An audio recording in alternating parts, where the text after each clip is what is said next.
ये आकाशवाणी पटना है। अब आप अभिषेक दास से प्रादेशिक समाचार सुनिए। पहले मुख्य समाचार। धार्मिक स्थल, शॉपिंग मॉल, रेस्तरां, होटल और कार्यालय आज से खोले गये। इन जगहों पर केंद्र सरकार के दिशा निर्देशों का हो रहा है कड़ाई से पालन। केंद्र सरकार ने बिहार को 100 वेंटिलेटर दिये। राज्य सरकार ने भी अपने स्तर से 30 वेंटिलेटर मंगवाये। प्रदेश में कोविड-19 संक्रमितों की संख्या बढ़कर 5,175 हुई। अब तक 2,542 लोग हो चुके हैं स्वस्थ। और मौसम विभाग ने 10 जून से एक बार फिर प्रदेश के अधिकतर हिस्सों में बारिश की जताई संभावना। अब समाचार विस्तार से। लॉकडाउन में बंद हुए धार्मिक स्थल, शॉपिंग मॉल, रेस्तरां, होटल और कार्यालय आज से कुछ शर्तों के साथ खुल गए हैं। कंटेनमेंट जोन में पूर्व की तरह प्रतिबंध लागू रहेंगे। इन जगहों पर सुरक्षित दूरी सुनिश्चित करने के लिए केंद्र सरकार द्वारा जारी दिशा निर्देशों का कड़ाई से पालन करना होगा। एक रिपोर्ट। दिशा निर्देशों के अनुसार धार्मिक स्थलों में केवल उन्हीं लोगों को प्रवेश की अनुमति होगी जिनमें कोरोना वायरस के संक्रमण के लक्षण नहीं होंगे। इन स्थलों पर प्रसाद वितरण और पवित्र जल के छिड़काव की अनुमति नहीं होगी। साथ ही लोगों को प्रतिमाओं और धार्मिक ग्रंथों को स्पर्श करने की भी इजाजत नहीं होगी। श्रद्धालुओं के लिए मास्क लगाने और 6 फुट की सुरक्षित दूरी बनाए रखना अनिवार्य होगा। सामुदायिक रसोई और लंगर में सामाजिक दूरी के पालन का निर्देश दिया गया है। वहीं जामा मस्जिद के शाही इमाम सैयद अहमद बुखारी ने बताया कि मस्जिदों में भी सामाजिक दूरी के पालन और सैनिटाइजेशन के उपाय किए गए हैं। सुपर्णा सैकिया के साथ आनंद कुमार, आकाशवाणी समाचार, दिल्ली। शॉपिंग मॉल में केवल उन्हीं कर्मचारियों और ग्राहकों को आने की अनुमति होगी जिनमें कोविड-19 के लक्षण नहीं होंगे। बच्चों के खेलने के स्थान और सिनेमा हॉल अभी नहीं खोले गए हैं। मॉल के प्रबंधकों से कहा गया है कि वे सुरक्षित दूरी के नियम सुनिश्चित करने के लिए पर्याप्त संख्या में कर्मचारी तैनात करें। इनमें खान पान वाले क्षेत्र में बैठने की क्षमता के केवल 50% लोगों को आने की अनुमति होगी।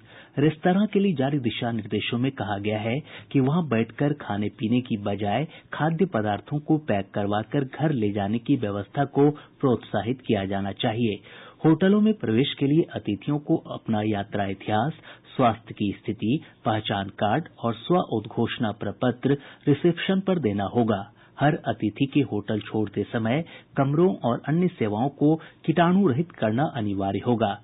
रसोई क्षेत्र को समय समय पर सैनिटाइज करना अनिवार्य होगा। इधर बिहार में भी मंदिर, मस्जिद, गिरिजाघर और गुरुद्वारा आज से दर्शनार्थियों के लिए खोल दिए गए हैं। हमारे संवाददाताओं ने खबर दी है कि इन धर्मस्थलों पर केंद्र सरकार के दिशा निर्देशों का कड़ाई से पालन किया जा रहा है। बोधगया स्थित विष्णुपद मंदिर, दरभंगा के श्यामा मंदिर, सीतामढ़ी के रामजानकी मंदिर, मुजफ्फरपुर के गरीबनाथ, मधेपुरा के सिंहेश्वर स्थान और पावापुरी के जल मंदिर समेत लगभग सभी मंदिरों के पट आज सुबह खुल गए। देर रात तक पूजा स्थलों के सैनिटाइजेशन का काम किया गया। धर्म स्थलों में 65 वर्ष से अधिक के बुजुर्ग और 10 वर्ष से कम उम्र के बच्चों के प्रवेश पर रोक है। सभी श्रद्धालुओं के लिए मास्क और मंदिर में प्रवेश से पूर्व हैंड सैनिटाइजेशन अनिवार्य किया गया है। राज्य सरकार के निर्देश पर मंदिरों में सिर्फ दर्शन की अनुमति दी गई है।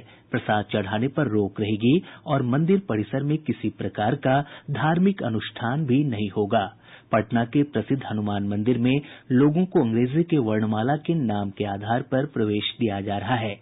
वहीं पटना के तख्त श्री हरिमंदिर साहिब में भी श्रद्धालुओं के प्रवेश के लिए सुरक्षा मानकों का कड़ाई से पालन हो रहा है। हमारे संवाददाताओं ने बताया कि शॉपिंग मॉल, होटल और रेस्टोरेंट भी आज से खुल गए हैं। इन स्थानों पर थर्मल स्क्रीनिंग के बाद ही लोगों को प्रवेश दिया जा रहा है। हालांकि आम दिनों की तुलना में आज इन जगहों पर काफी कम भीड़ भाड़ देखने को मिली। इधर प्रदेश के सरकारी और निजी कार्यालयों में आज से पूरी क्षमता के साथ काम शुरू हो गया है। सरकारी कार्यालयों के लिए राज्य सरकार द्वारा दिए गए दिशा निर्देश का कड़ाई से पालन हो रहा है। कर्मियों को कार्यालय में प्रवेश देने से पूर्व थर्मल स्क्रीनिंग की जा रही है। साथ ही एक कर्मी से दूसरे कर्मी के बैठने की जगह के बीच कम से कम 6 फीट की दूरी रखी गई है। कर्मियों के एक साथ बैठकर अल्पाहार करने पर भी रोक है।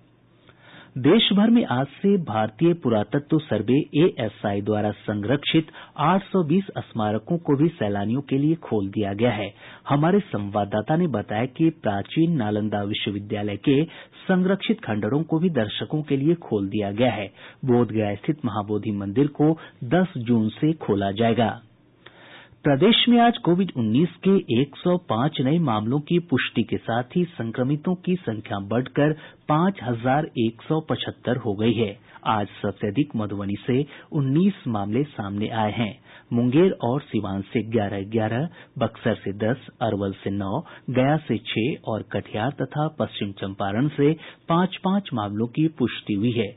मुजफ्फरपुर और रोहतास से 4-4, किशनगंज, सहरसा, समस्तीपुर और सुपौल से 3-3, गोपालगंज, मधेपुरा और शेखपुरा से 2-2 तथा भोजपुर, पटना और वैशाली से 1-1 मामले पॉजिटिव पाये गये हैं। स्वास्थ्य विभाग के सचिव लोकेश कुमार सिंह ने बताया कि अब तक 2,542 लोगों को उपचार के बाद अस्पतालों से छुट्टी दे दी गई है, जबकि इस महामारी से 31 लोगों की मौत हो चुकी है। उन्होंने बताया कि कोविड-19 के पुष्ट मामलों में से 3,814 प्रवासी लोगों के हैं। इस महामारी से अब तक 2,542 लोग स्वस्थ हो गए हैं, जबकि 31 लोगों की मौत हुई है। इधर देश में अब तक कोविड-19 के संक्रमण से 1,24,094 लोग ठीक हो चुके हैं। स्वास्थ्य मंत्रालय के आंकड़ों में बताया गया है कि 1,25,381 लोगों का उपचार चल रहा है।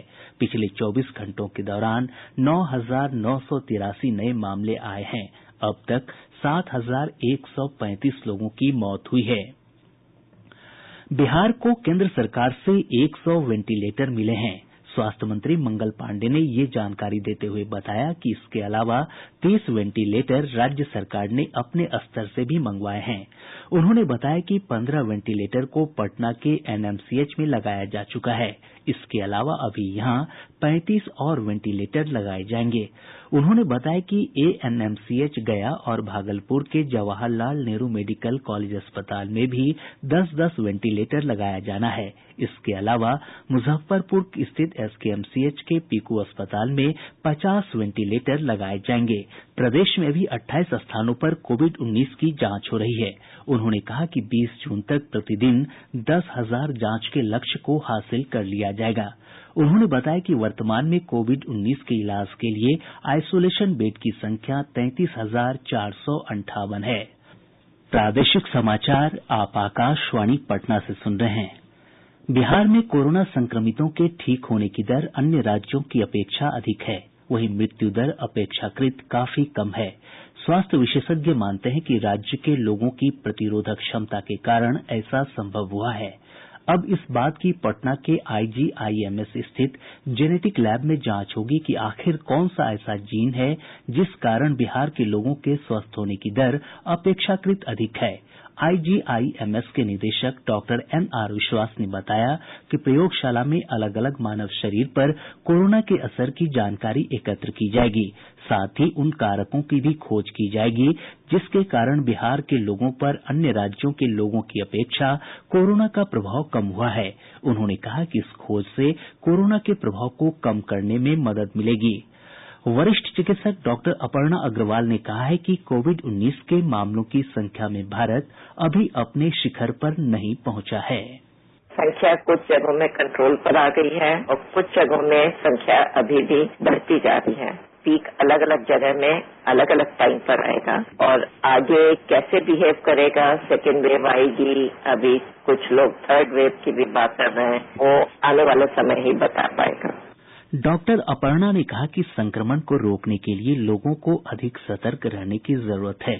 उन्होंने संक्रमण से बचने के लिए सुरक्षित दूरी, हाथ धोने और मास्क पहनने पर बल दिया।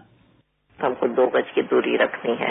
हम जहाँ पर भी जाएं, कोई भी चीज बाहर छुए तो उसके बाद में हमको अपने हाथ धोने हैं। जहाँ पे साबुन और पानी उपलब्ध है वहाँ पे साबुन और पानी का इस्तेमाल करें। तीसरी चीज मास्क पहनने का बहुत जरूरी है। दूसरे राज्यों से प्रवासी कामगारों के बिहार लौटने का सिलसिला समाप्ति की ओर है। आज गोवा और पंजाब से एक एक ट्रेन 3300 यात्रियों को लेकर पहुंची। कल भी राजस्थान और तमिलनाडु से एक एक ट्रेन 3300 यात्रियों को लेकर पहुंच रही है। सूचना और जनसंपर्क विभाग के सचिव अनुपम कुमार ने बताया कि कल तक 1504 रेलगाड़ियों के माध्यम से 21 लाख से अधिक प्रवासी लोगों की राज्य वापसी हुई है। 1 जून के बाद प्रदेश में लॉकडाउन उल्लंघन के मामले में अब तक 38 लोगों की गिरफ्तारी हो चुकी है। वहीं 13 प्राथमिकियां दर्ज की गई हैं।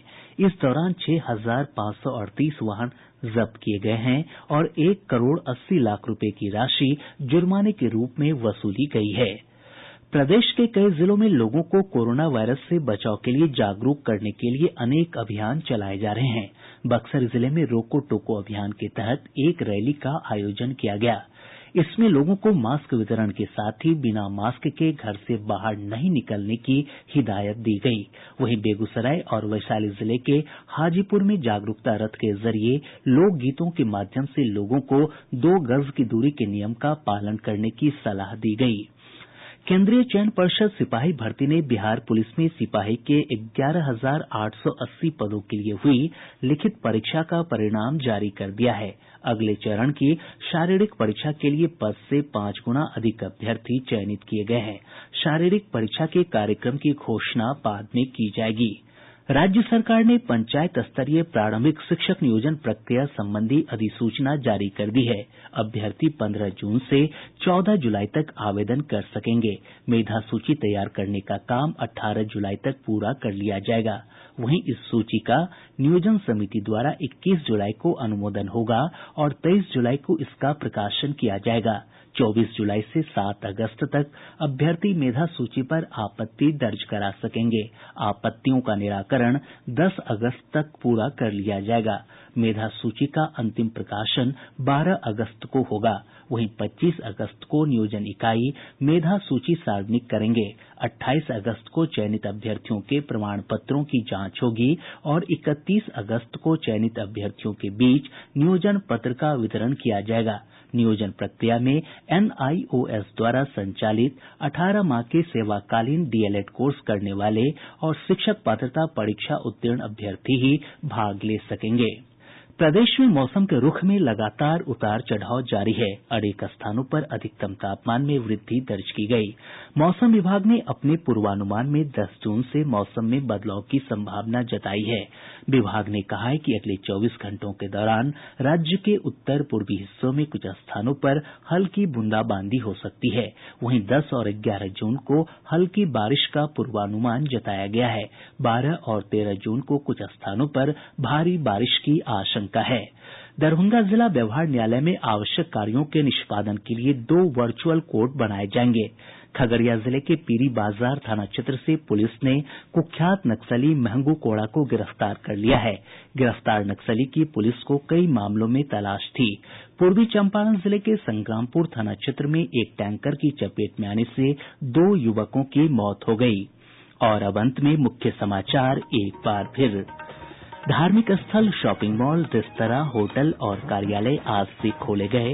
इन जगहों पर केंद्र सरकार के दिशा निर्देशों का हो रहा है कड़ाई से पालन। केंद्र सरकार ने बिहार को 100 वेंटिलेटर दिए। राज्य सरकार ने भी अपने स्तर से 30 वेंटिलेटर मंगवाए। प्रदेश में कोविड-19 संक्रमितों की संख्या बढ़कर 5175 हुई। अब तक 2542 लोग हो चुके हैं स्वस्थ। और मौसम विभाग ने 10 जून से एक बार फिर प्रदेश के अधिकतर हिस्सों में बारिश की जताई संभावना। इसके साथ ही आकाशवाणी पटना से प्रसारित प्रादेशिक समाचार का ये अंक समाप्त हुआ। घर में रहिए, सुरक्षित रहिए और सुनते रहिए आकाशवाणी।